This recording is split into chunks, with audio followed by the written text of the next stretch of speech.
SV6 news కు స్వాగతం. ముందుగా హెడ్లైన్స్. కుక్కకు బిస్కెట్ పెడితే బీజేపీకి నొప్పేంటి? Rahul strong counter.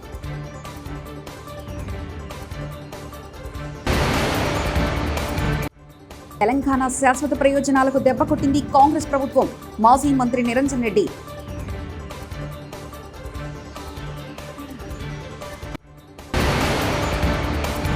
విద్యార్థినుల ఆత్మహత్యల కేసు పారదర్శకంగా దర్యాప్తు చేయాలి. ఎమ్మెల్సీ కవిత.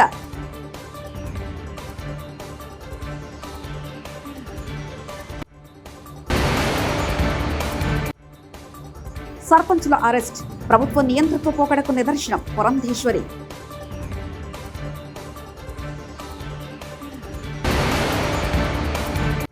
అన్నా క్యాంటీన్లో స్వయంగా భోజనం వడ్డించిన నారా భువనేశ్వరి.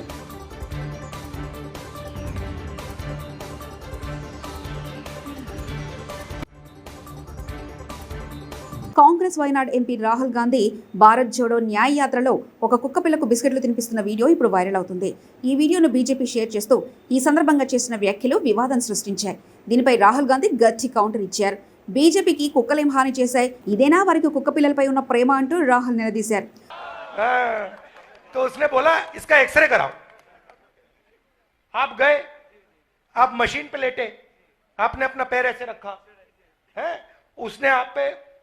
वो लाइट लगाई और फिर उसने बटन दबाया, बाहर कमरे के गया, फिर उसने बटन दबाया और आपका एक्सरे आ गया.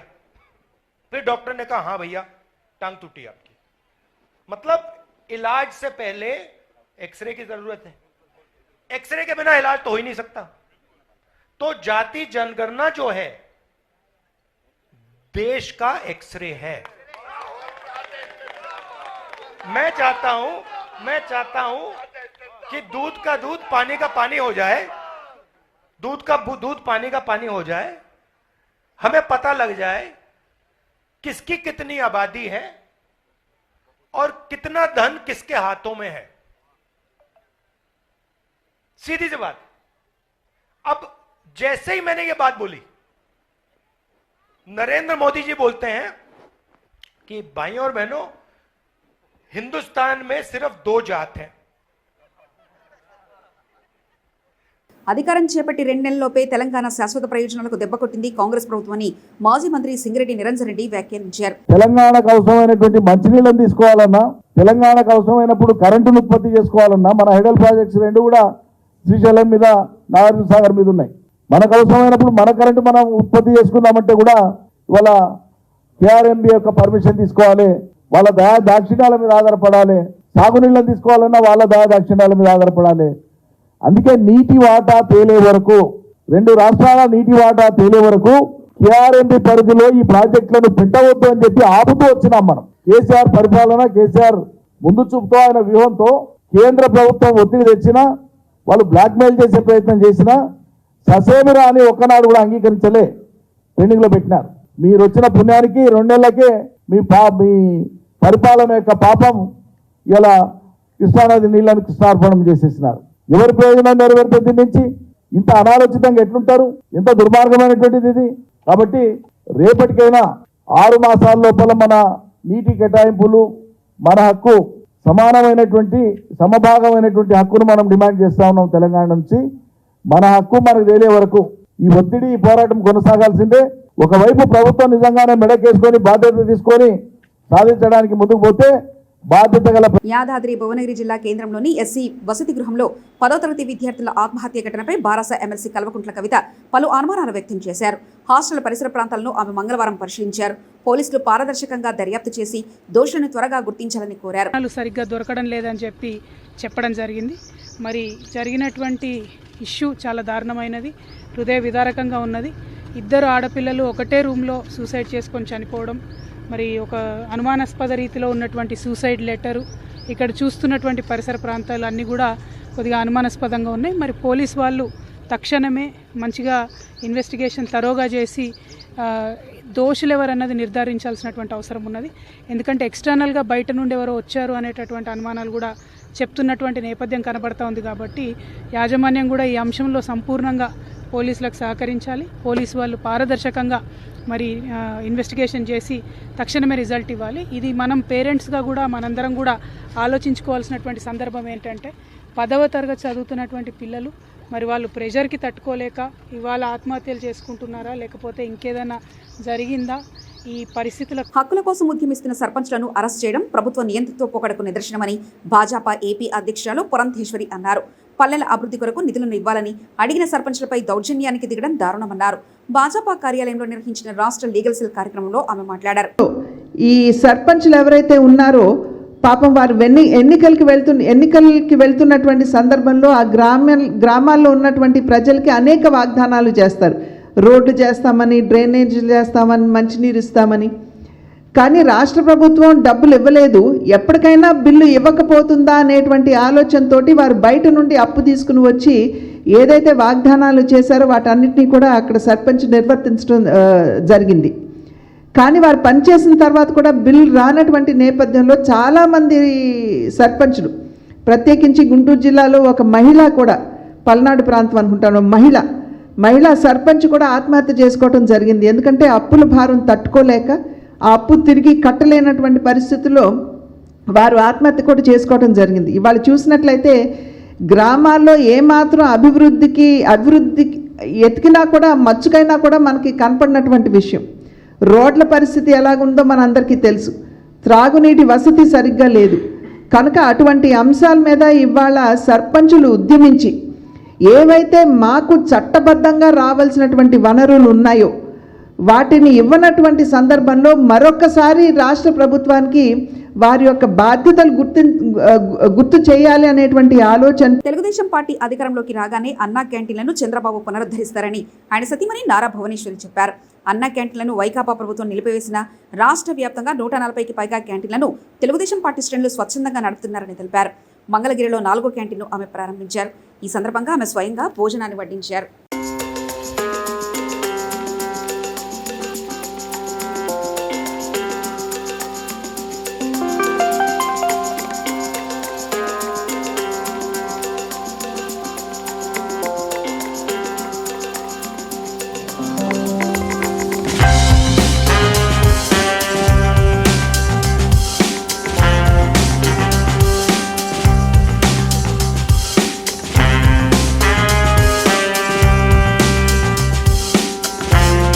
అన్నదానం మహాదానం, అదే ఆయన మనసులో పెట్టుకుని నందమూరి తారక రామారావు గారు గుర్తింపు మీద అన్నా క్యాంటీన్ ఆయన మొదలుపెట్టారు.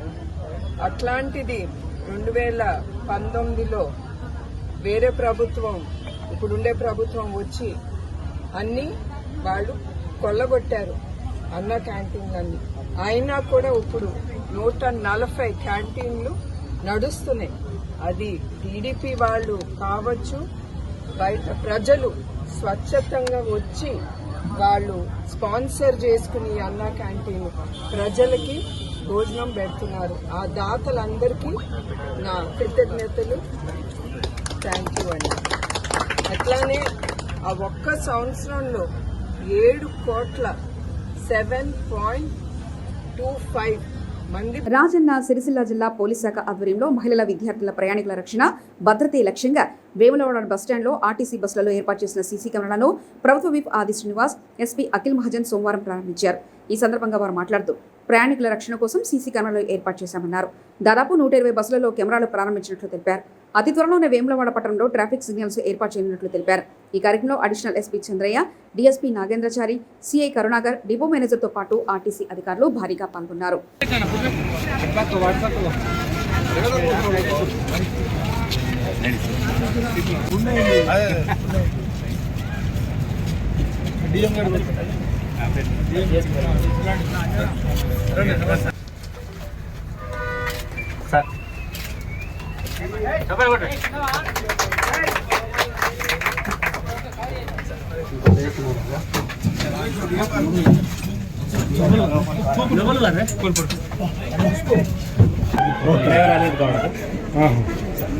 అంటే మనం ఎంటర్ అయ్యేటప్పుడు పోయేటప్పుడు మనకి ఇష్టం కనిపిస్తుంది. మరి 2 డోర్లు కదా, ఒక డోర్ మనకు 2 డోర్లు అన్ని మిడిల్ డోర్ పల్లెవేలు కూడా మిడిల్ డోరే వచ్చింది. ఒకటే డోర్ వచ్చింది. ఎక్స్ప్రెస్ డిలక్స్ అన్ని ముందు మాటలు కూడా వినొచ్చు, అంతే ఫోటో తీసుకోవచ్చు. కొంత అబ్బాయిలు వీళ్ళ అమ్మాయికి ఇట్లా టచ్ చేస్తారు, ఇట్లా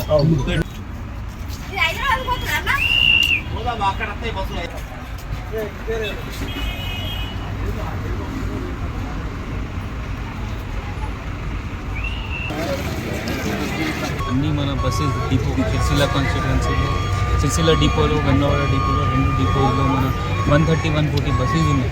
అన్ని దానిలో మనం కెమెరా పెట్టడం జరిగింది, వయసులు పట్టి. ఇది కాకుండా ఇప్పుడు శివరాత్రి కూడా వస్తుంది. శివరాత్రిలో కూడా మనం పోలీస్ పరంగా అన్ని ఏర్పాటు చూసుకుంటాము. దాదాపు 2,000 ఫోర్స్ హోంగార్డ్ కలిపి మనం వాడతాము. లాస్ట్ టైం కూడా చాలా పీస్ఫుల్గా జరిగింది. ఈసారి కూడా అది డివోటీస్కి ఏం ఇష్యూ లేకుండా ఉంటే మనం చూసుకుంటాము. అది లా అండ్ ఆర్డర్ పరంగా డివోటీస్కి ఈజీగా, సో దట్ వాళ్ళ దర్శనం ఫెసిలిటేట్ అయితే మన సైడ్ నుండి మనం ట్రాఫిక్ పోలీస్ స్టేషన్ మన జిల్లాకి అప్రూవ్ అయింది. బట్ జస్ట్ దానికి శాంక్షన్ స్ట్రెంత్ కావాలి. అదే వస్తే అది కూడా నడుస్తుంది. అప్పటి వరకు మనం టెంపరీగా నడిపిస్తున్నాము. మన ఒక RSI ట్రాఫిక్ ఉంటున్నారు, ఇక్కడ 10 వరకు హోంగార్డ్స్ ఉన్నారు, వాళ్ళు కూడా ఇక్కడ ఉంటున్నారు. ఇప్పుడు శివరాత్రి వరకు నేను ఇంకా ఎక్కువ 14 మెంబర్స్, ఇంకా ప్రతిరోజు 14 మెంబర్స్ ఎక్కువ వస్తున్నారు. సో దట్ జనాలకి ఇక్కడ ఏమి ఇబ్బంది ఉండదు. ఇప్పుడు ఎమ్మెల్యే గారికి డిస్కస్ చేసేది ఏంటి అంటే, మనం ఇప్పుడు సిగ్నల్ కూడా ఈరోజు ఇక్కడ ప్లాన్ చేసాము. మేబీ నెక్స్ట్ 15 days 20 days ఒక సిగ్నల్ కూడా మనము ఇక్కడ ఇన్స్టాల్ చేస్తాము. ఏమైనా ఎక్కువ బెస్ట్ ప్లేస్ ఉంది అక్కడ ఆలోచించి మాట్లాడి డిస్కస్ చేసి ఇక్కడ పెడతాము. జనాలకి అదే కూడా ఫేవర్గా అవుతుంది, ట్రాఫిక్ ఈజీగా అవుతుంది. ట్రాఫిక్ రాజన్న సిరిసిల్ల జిల్లా పోలీస్ శాఖ ఆధ్వర్యంలో ప్రధానంగా ఎస్పీ అఖిల్ మహాజన్ గారి ప్రత్యేక చొరవతోటి ఆర్టీసీ బస్సులలో, ఇతర ప్రైవేటు బస్సులలో కూడా మహిళలకు ఒక భరోసాను కల్పింపజేయడానికి, మహిళలకు ఒక రక్షణ కల్పించడానికి, ఆగతాయిలకు భయపడేలాగా నిఘా నేత్రాలుగా మనం సీసీ కెమెరాలు అనేక ప్రాంతాల్లో కూడా అనేక ఇంటి ముందు కూడా పెట్టుకుంటున్న పరిస్థితి మనం చూస్తూ ఉన్నాం. అలాంటిది పబ్లిక్ సెక్టార్లో ప్రజలు ప్రతినిత్యం ప్రయాణం చేసేటువంటి పేదలు ప్రయాణం చేసేటువంటి వైకాపా అధిష్టానం ఆదేశిస్తే జగ్గైపేట అసెంబ్లీ వైకాపా టికెట్పై పోటీ చేసేందుకు సిద్ధంగా ఉన్నని రాష్ట్ర వైకాపా మహిళా విభాగం ప్రధాన కార్యదర్శి డాక్టర్ సౌమ్య వీరమాచినేని వెల్లడించారు. వైకాపా అధిష్టానం ఇటీవల తనకు మహిళా విభాగం రాష్ట్ర కమిటీ ప్రధాన కార్యదర్శి బాధ్యతలు అప్పగించడం పట్ల పలువురు నేతలకు కృతజ్ఞతలు తెలిపారు. మహిళా ప్రధాన కార్యదర్శిగా నియమించిన మా ముఖ్యమంత్రి వర్యులు, మా ప్రియతమ నేత శ్రీ వైఎస్ జగన్మోహన్ రెడ్డి గారికి నా హృదయపూర్వక ధన్యవాదాలు. నాకు ఇచ్చిన ఈ పదవిని అంతఃకరణ శుద్ధితో నిర్వహిస్తానని ప్రమాణం చేస్తున్నాను. మా రాజకీయ గురువు, రాజ్యసభ సభ్యులు, అనుబంధ విభాగాల అధ్యక్షులు శ్రీ వేణుంబాక విజయసాయిరెడ్డి గారికి నా హృదయపూర్వక ధన్యవాదాలు. మా శాసనసభ్యులు, జగ్గైపేట నియోజకవర్గానికి ప్రభుత్వ whip, TTD board member Shri Samineni Udayabhanu గారికి ధన్యవాదాలు. ఎన్టీఆర్ జిల్లా అధ్యక్షులు, శాసనసభ్యులు శ్రీ వెల్లంపల్లి శ్రీనివాస్ గారికి, రీజనల్ కోఆర్డినేటర్స్, శాసనమండలి సభ్యులు రెడ్డి గారికి నా హృదయపూర్వక ధన్యవాదాలు. మరీ ముఖ్యంగా నన్ను ఎంతగానో ప్రోత్సహించి నాకు రాజకీయ పునాది వేసి నన్ను సొంత సోదరులా భావించిన మా అక్క శ్రీమతి పోతుల సునీత గారికి శిరస్సు వంచి నమస్కరిస్తున్నాను. మా ప్రభుత్వం మహిళా పక్షపాతి ప్రభుత్వం. గత 5 సంవత్సరాలుగా మహిళా సాధికారత కోసం ఎన్నో కార్యక్రమాలు, ఒక వెల్లువల విప్లవంలా అనేక సంక్షేమ కార్యక్రమాలని, ఆసరా, చేయూత, ఇళ్ల పట్టాల పంపిణీ, ఎన్నో కార్యక్రమాలను చేపట్టి నిరూపించిన ముఖ్యమంత్రి మా అన్న జగన్మోహన్ గారు. అందరికీ ఓ అన్నలా, జగనన్నలా జగన్మోహన్ రెడ్డి గారు ప్రతి ఇంటిలో పెద్ద కొడుకులా వెళ్ళిపోయారు. అమ్మఒడి దగ్గర నుంచి అవ్వాతాతలకు ఇచ్చే పెన్షన్ దాకా పార్టీ, ప్రాంతం, కులం, మతం, రాజకీయం ఎటువంటి వివక్ష లేకుండా, అర్హత ఒక్కటే ప్రామాణికంగా, లంచాలకు ఎక్కడా తావు లేకుండా గుమ్మం వద్దకే సంక్షేమాన్ని అందిస్తూ నవరత్నాల సంక్షేమ సారథిగా చరిత్ర సృష్టించిన ఏకైక ముఖ్యమంత్రి శ్రీ వైఎస్ జగన్మోహన్ రెడ్డి గారు. కుక్కకు బిస్కెట్ పెడితే బీజేపీకి నొప్పేంటి? Rahul strong counter.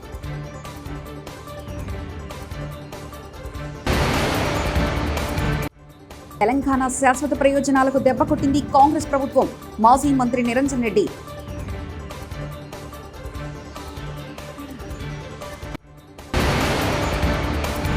విద్యార్థినుల ఆత్మహత్యల కేసు పారదర్శకంగా దర్యాప్తు చేయాలి. ఎమ్మెల్సీ కవిత.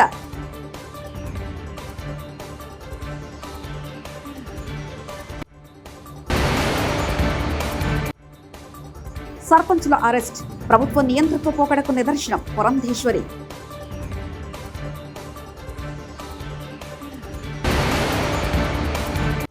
అన్నా క్యాంటీన్లో స్వయంగా భోజనం వడ్డించిన నారా భువనేశ్వరి.